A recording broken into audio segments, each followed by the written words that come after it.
আসসালামু আলাইকুম। আশা করছি সবাই ভালো আছেন। ট্যালেন্ট পুল চ্যানেলের পক্ষ থেকে সবাইকে স্বাগত। প্রথম শ্রেণী থেকে দশম শ্রেণী পর্যন্ত সকল বিষয়ের সকল আপডেট পাওয়ার জন্য চ্যানেলটি সাবস্ক্রাইব করে পাশে থাকবেন। আজকে আমরা অর্ধবার্ষিকী পরীক্ষার সিলেবাস 2025 নিয়ে আলোচনা করব। ষষ্ঠ শ্রেণীর গণিত বিষয়ের প্রশ্নের ধরন বা প্রশ্ন ধারা মানবন্টন ও সিলেবাস নিয়ে আজকে আমরা একটি পূর্ণাঙ্গ আলোচনা করব। তাহলে অর্ধবার্ষিকী পরীক্ষার সিলেবাস 2025 শ্রেণী ষষ্ঠ বিষয় গণিত। সময় 3 ঘন্টা, অর্থাৎ 3 ঘন্টার পরীক্ষা হবে। পূর্ণমান 100 নম্বরের পরীক্ষা। প্রশ্নের ধারা মানবন্টন কেমন হবে? সৃজনশীল প্রশ্নে 50 নম্বর। প্রথমে যে প্রশ্নগুলো আসবে সৃজনশীল প্রশ্ন, তার থেকে থাকছে 50 নম্বর।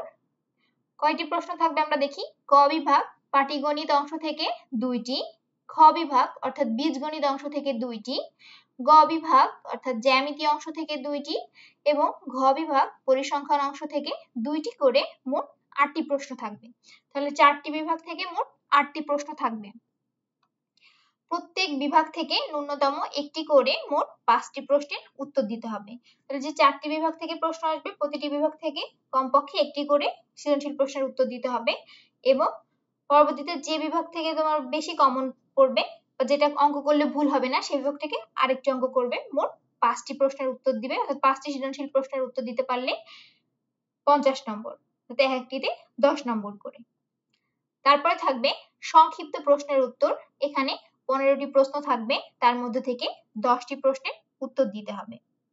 এর জন্য প্রতিটিতে 2 নম্বর করে, 10টিতে 20 নম্বর। তারপরে থাকবে বহু নির্বাচনী প্রশ্ন। 30টা প্রশ্ন থাকবে এবং সবগুলোরই উত্তর দিতে হবে। প্রতিটির 1 নম্বর করে, মোট 30 নম্বর। এখন বহু নির্বাচনের প্রশ্ন আবার কোন অংশ থেকে কতগুলো আসবে সেটাও বলা আছে।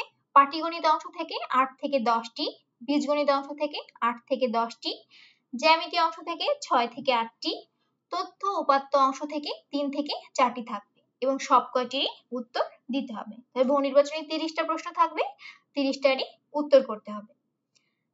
পরে আসি আমরা সিলেবাস বা পাঠ পরিকল্পনা, অর্থাৎ কোন কোন অধ্যায় থেকে পরীক্ষায় আসবে, অর্ধবার্ষিকীতে কোন কোন অধ্যায়গুলো আছে। পাটিগণিতের জন্য প্রথম অধ্যায় অর্থাৎ 1.1, 1.2, 1.3, 1.4 সমাধান করবে। পাটিগণিত অধ্যায় থেকে 2টি প্রশ্ন আসবে। এই 4টি অধ্যায় সমাধান করলে এর মধ্যে থেকেই তোমরা কমন পাবে। বীজগণিতের জন্য তৃতীয় অধ্যায় অর্থাৎ 3.1 এবং 3.2 করবে। চতুর্থ অধ্যায়ে 4.1 ও 4.2 সমাধান করবে। জ্যামিতি অংশের জন্য ষষ্ঠ অধ্যায় সমাধান করবে এবং পরিসংখ্যানের জন্য অষ্টম অধ্যায় সমাধান করবে।